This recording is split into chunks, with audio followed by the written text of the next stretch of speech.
my heart that the white man is the devil, and I must teach that he is the devil. All wanna fuck with me, and they always wanna fuck with you. I'm standing in the oasis of bigots and racists, an abrasive matrix where black faces unjustly catch cases. What he sees in us, he hates it. That's why when a white law gets shot, the black community celebrates it.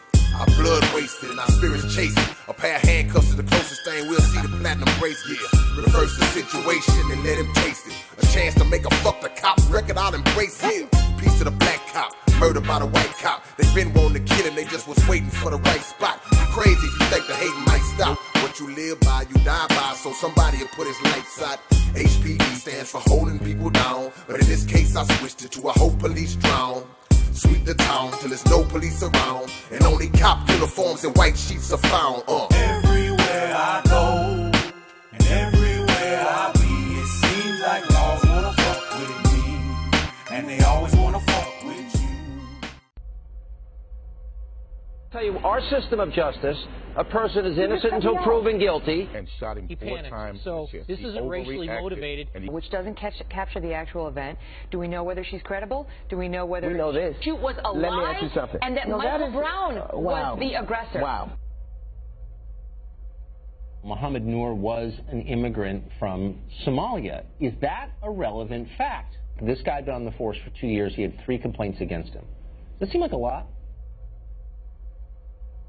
Yet another case of police brutality has sparked outrage across America after Minnesota police officer Mohamed Noor allegedly shot and killed Justine Damond, an unarmed woman who had apparently called 911 to report an assault. This latest killing means that more than 660 people have been killed by American police so far in 2017. 660 plus people in just 7 months. No other developed country in the world has 10% of that number. Now, according to reports, the details of this incident bear similar traits to the countless highly publicized police shootings over the past few years. For starters, it took place in Minnesota, the same state where Philando Castile was shot and killed last year. Although the victim in this example wasn't found to be carrying a weapon, she was nevertheless killed by a trigger-happy police officer. Also similar to many recent cases in the past, both officers conveniently at the same time had their cameras turned off. They also claim that the camera in their squad car failed to capture anything. But despite these similarities, there is one important difference about this case. There is a certain group,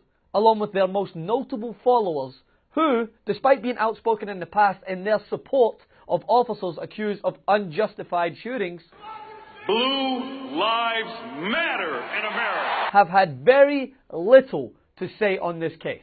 So I ask, blatantly, where are Blue Lives Matter on this case? Where are those supporters who, despite overwhelming evidence in past incidents of police brutality and misconduct, always stood by the blue? Come on, what is different about this case? Why are they not defending this police officer's actions the way they defended Officer Yanez after he killed Philando Castile? Or Darren Wilson, the officer who shot Michael Brown? Or Officer Betty Shelby, who shot Terrence Crutcher? So what changed in this instance? After all, despite the footage, the past grievances, and the ruthless actions of officers in these cases, that was still not enough to convince Blue Lives Matter and its supporters to even question the officer's actions. Could it be because the officer involved in this incident is a Muslim and a Somali American, and as a result, his blue uniform is trumped by the colour of his skin? Does his skin colour and religion displace him from the ranks of police officers who must always be defended, evidence be damned? And here's the thing, before you twist my words, I don't want him defended. I want justice.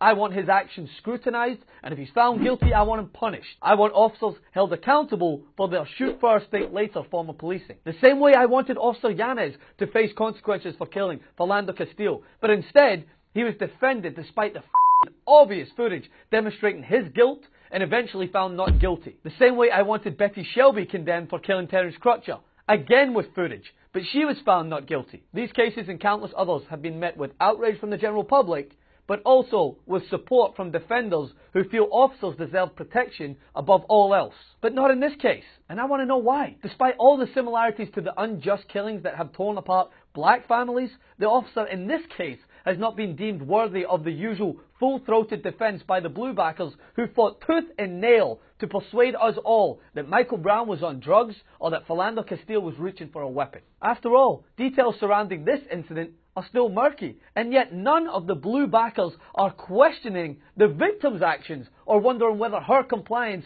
was in question. And as I said, I am against police brutality, regardless of the colour of the perpetrators or the victim's skin. But I'm also sick to my stomach, man, of the excuses that are made for officers who in broad daylight ruthlessly kill black Americans and face no repercussions, only to then see the same idiots who defended such atrocities go silent when the officer involved does not fit their narrative. This incident was a tragedy, and as I have said on all of my many previous videos on police brutality, we need police reform and need to see the officers held accountable. But I will tell you this, the chances of Justine Damond's family seeing justice in this case are far higher than in many past cases, especially with no opposition from Blue Lives Matter. Follow me on Instagram at Francis M. Maxwell and on Twitter also at Francis M. Maxwell. Like and share the video.